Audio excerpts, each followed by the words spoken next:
जी हाँ, तो अब की बार भोजपुरिया शेर पावर स्टार पवन सिंह के जिंदगी के अब तक के सबसे बड़ा बजट एवं सबसे फुल एक्शन पैक मूवी बॉस से जुड़ल बड़ी रिपोर्ट लेके आइल बानी। जी हाँ, बॉस के ट्रेलर से भी जुड़ल रिपोर्ट एवं फिल्म से भी जुड़ल रिपोर्ट, काहे की फिल्म अब आपसे बीच नजदीकी सिनेमा घर में भी लगे वाला बा। जी हाँ, आप लोग के पता भी ऑफिशियल अनाउंसमेंट केंद्र सरकार यानी सेंट्रल गवर्नमेंट द्वारा हो चुकल बा कि अब 15 या 17 अक्टूबर से सिनेमा घर भी खुले वाला बा, जिसमें कि फिल्म टीम अपन भी तैयारी करके रेडी कैले बा कि सिनेमा घर खुलते ही आप लोग बीच ई फिल्म लग जाई और दर्शक फैंस लोग बीच धमाका पे धमाका हुई। काहे कि ऐसा फिल्म बा कि भोजपुरी में ऐसा फिल्म आज तक बनले नहीं के न आज तक इतना शूट टाइम लगल बा। जी हाँ, ई फिल्म के 110 से 15 दिन शूटिंग में टाइम लगे, काहे कि 3 से 4 महीना पवन सिंह शूट करना अभी कुछ ड्यूज रहा, अभी हाल फिलहाल भी बैल लॉकडाउन के पहले आप लोग को पता भी हो। जी हाँ, तो ई फिल्म के ऑफिशियल अनाउंसमेंट एक नया खबर मीडिया सूत्रों द्वारा आयल बा कि खबर 100% सच ही बात। जी हाँ, तो आप सब पूरा वीडियो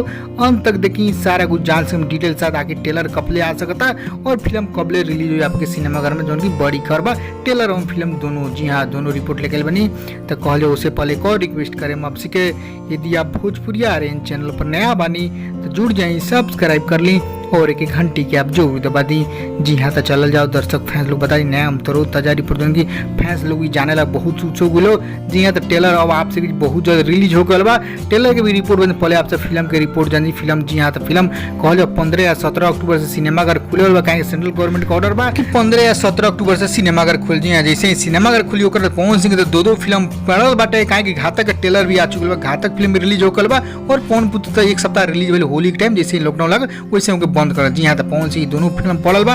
अब तीसरा बॉस भी लगल बा, देखिए अब बॉस फिल्म पहले होता है या पवन पुत्र घातक लगता। जी हाँ, जैसे ही रिलीज तारीख कन्फर्म हो जाए कि पवन पुत्र या छोड़ घातक छोड़ बॉस रिलीज होता है तो आपसे की ट्रेलर भी रिलीज हो। जी हाँ, तो फिल्म टीम भी बड़ा तैयारी कर आप लोग बड़ा कोशिश फिल्म नया सामने लेके होता कि भोजपुरी में इतिहास ना नया रिकॉर्ड बनाई और बॉलीवुड के सभी स्टार फैंस के भी तहलका मचाई। जी हाँ, तो कहल जाओ जो बाटे बॉस के ट्रेलर आप लोग जैसे ही पक्का कन्फर्म होता कि पहले ये फिल्म लगी तो ट्रेलर पिछला वीक जी हाँ रिलीज हो गई फिल्म एक सप्ताह पहले ट्रेलर आप लोग भी देखे के मिली, क्या सब कुछ ऑल रेडी बा। जी हाँ, ट्रेलर भी बन के तैयार बा, सब कुछ ऑल कंप्लीट बा, बस सेंट्रल गवर्नमेंट ऑर्डर के इंतजार रहा।